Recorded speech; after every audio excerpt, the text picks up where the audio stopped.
Thank you all. Thank you. Please, airmen, at ease. It's good to be here with you. Please have a seat. I see we have some beautiful families out there. You know, I served a few years in the Marine Corps, and I got to say, I'm pretty jealous. This is a pretty fine duty station, if I do say so myself. This is a beautiful country. I just spent the past few days here, actually. Some meetings, some downtime with the family, and we've had a very, very good time here in England. The United Kingdom, of course, is one of our great allies, so I think I speak for all the Pathfinders here. Is that right? When I say, and all the Red Dragon folks as well? When I say that we are proud of the special relationship, and we are proud to work together with our British friends right here at Fairford Base. God bless you all. So, here's a simple thing. We've got a beautiful country here. We've got a beautiful alliance. And I think every single one of you know that for over 100 years, we have worked with our friends from the United Kingdom to achieve great victories. And if you look at the long sweep of history, every time something big happens for the world, every time a great victory is won for freedom and for peace and for prosperity, it is almost always the Brits and the Americans that do it together, and we win every single time we go to war together. You guys know that as well as anybody. But it's not just about going to war, and it's not just winning when we do.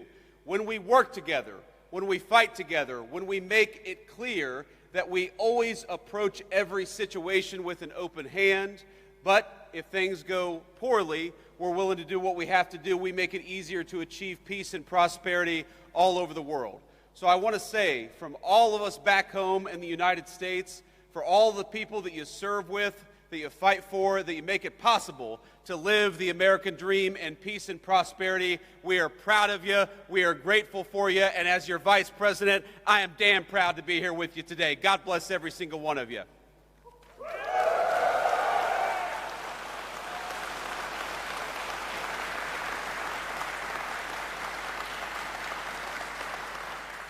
Now, it would be impossible for me to list every single thing that has happened just from this single base over the past 100 years. From World War I to our operations against terrorists in Yemen, the history of this base, of its mission, of all of the things that we've done with our friends from the United Kingdom, it is a very, very proud tradition. So I won't try to list everything that we've done, but you guys know the mission, you guys know the story, and you guys know the history.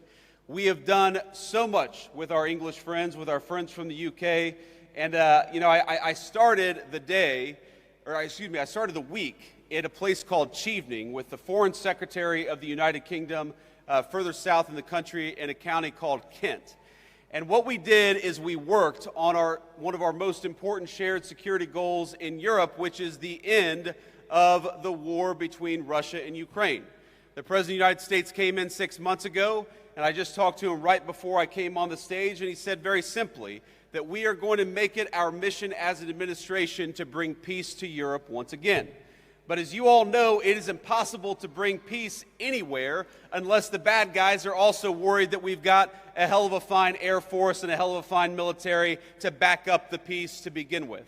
So what you guys do, even though you may not see it every single day, is you make it possible. You make it possible for us to accomplish the President's goals through negotiation. You make it possible for us to go into a room and say, yes, we want peace. Yes, we want to work together. Yes, we'd like to bring an end to this terrible conflict, but we've also got some great airmen back at Fairford and other bases. They're going to make sure that no matter what happens, the peace and the prosperity and the goals of the American people are going to be well served by what you do. So I think if you look back at the last 6 months, if you look back at the number of lives that we've saved in Rwanda and the Congo, the President ended a 30-year war there. If you look at what we've done in the East Asia, where the President ended a conflict, in Serbia, Kosovo, where the President has brought peace to that area of the world, and now, in just a couple of days, with the President heading to Anchorage, Alaska, to try to achieve an end to this terrible war in Russia and Ukraine. You guys make that possible. You guys are the reason why we can go into a negotiation with strength. You guys are the reason why we have leverage in these conversations with world leaders, because they know that if we cut a deal, it is backed up by the finest fighting force anywhere in the world. And that is what makes your job so important, and that's what makes it so important and such a proud moment for me to be here with you today. Because nothing that I do, nothing that we do as an administration is possible without the hard work, the courage, and the skill that you guys bring to the job. Now, I mentioned earlier I was at Chevening meeting with the British Foreign Secretary. I've met with a number of foreign leaders just in the last, hour. I had a call with about 30 European leaders. And over the past couple of days, I've met with a number of leaders across the UK, across political parties, across the generations, because that's one of the great things about the UK's special relationship with the United States is it cuts across political alliances, it cuts across political parties, it cuts across generations because we've been working together for literally centuries. And you know what every single person that I meet often tells me? They tell me about how impressed they are by the skill, by the determination, and by the dedication of the American military. You all are what make it possible for us to do what we do.